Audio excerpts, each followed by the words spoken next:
Hello viewers, আজকে আমরা present perfect টেন্সের মিক্সড রূপটা নিয়ে আলোচনা করব।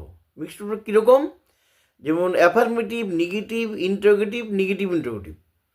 আমরা যদি কিছু বলতে চাই, লিখতে চাই, আমাদের এই 4টা ফর্মের সেন্টেন্স কিন্তু আমাকে জানতেই হবে, নাহলে কিন্তু আমরা ফ্লুয়েন্টলি ইংরেজি বলতে পারবো না। যার জন্য আমাদের 4টা রূপই, 4টা ফর্মই আমাদের শিখতে হবে। তো আজকে আমরা অ্যাফার্মেটিভ, নেগেটিভ, ইন্টারোগেটিভ এবং নেগেটিভ 4টা ফর্মই আলোচনা করব এবং কিছু ট্রান্সলেশন দিয়ে দিচ্ছি। শিকারটিকে বন্দুক দিয়ে বাঘ মেরেছে। The Hunter has killed the tiger with a গান। শিকারটি কি বন্দুক দিয়ে বাঘ মেরেছে? Has the Hunter killed the tiger with a গান। এই যে শুধু হ্যাজটা সামনে চলে আসলো।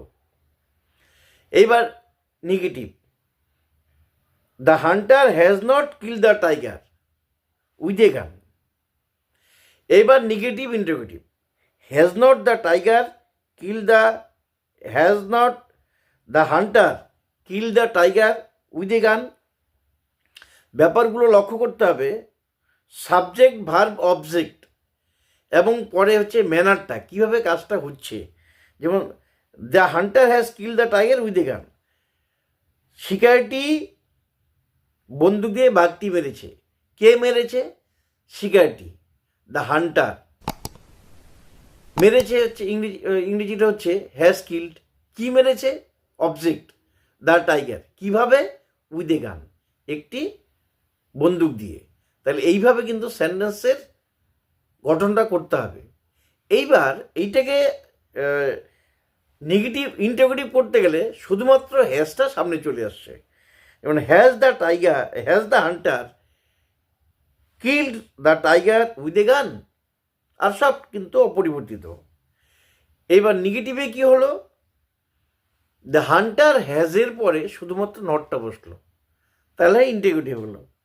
এবার নেগেটিভ ইন্টারোগেটিভ দুইভাবে করা যাবে।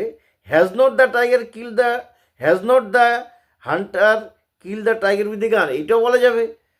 অথবা the Hunter has not kill the tiger with a গান, এটাও বলা যাবে। তাতে কোনো তাতে কোনো ভুল নেই।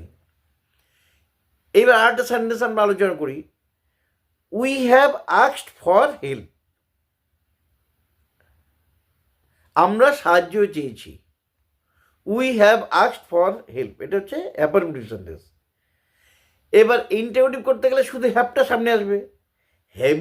Have we asked for a help, have we asked for help.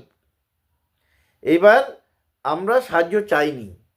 We have not asked for help. এবার নেগেটিভ ইন্টারোগেটিভ করতে গেলে have not we asked for help. এইভাবে গঠনটা কিন্তু লক্ষ্য করতে হবে। ট্রেনটি সময়মতো স্টেশনে পৌঁছেছে। The train has reached the station on time. এবার ইন্টারোগেটিভ করতে গেলে শুধু হ্যাজটা সামনে আসবে। Has the train reach the station on time. ট্রেনটি সময়মতো স্টেশনে পৌঁছায়নি। The train has not reached the station on time. এবার হচ্ছে নেগেটিভ ইন্টারোগেটিভ, ট্রেনটি কি সময় মতো স্টেশনে পৌঁছায়নি?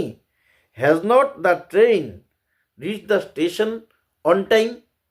এইভাবে আমরা 4টা গঠনই দেখিয়ে দিলাম। একটা অ্যাফার্মেটিভ সেন্টেন্সকে নেগেটিভ ইন্টারোগেটিভ এবং নেগেটিভ ইন্টারোগেটিভ সেন্টেন্সে পরিণত করার যে বিষয়টা, সেটা কিন্তু ভালো করে তোমরা লক্ষ্য করবে। আজকে এখন আমরা কয়েকটি স্পোকেনের সেন্টেন্স দেব। স্পোকেনের সেন্টেন্সগুলো কিন্তু বারবার পড়তে হবে এবং প্র্যাকটিস করতে হবে, নাহলে কিন্তু মনে থাকবে না। যেমন টমেটো সস্তায় বিক্রি হচ্ছে। Tomato is selling cheap. এগুলো পচা। These are rotten. কিছু তাজা জিনিস দেখাও। Show me some fresh ones. বাজার থেকে কিছু মিষ্টি নিয়ে এসো। আর হ্যাঁ, কিছু নোনতাও এনো। Bring some sweets from the market, and yes some salted যাবার পথে মুদির দোকান হয়ে যেও, call at grocers on the way. 2 kilo ময়দা আর 500 গ্রামের মাখনের টিন দিন। 2 KG flour and a tin of 500 gram butter please. সব মিলিয়ে দাম কত?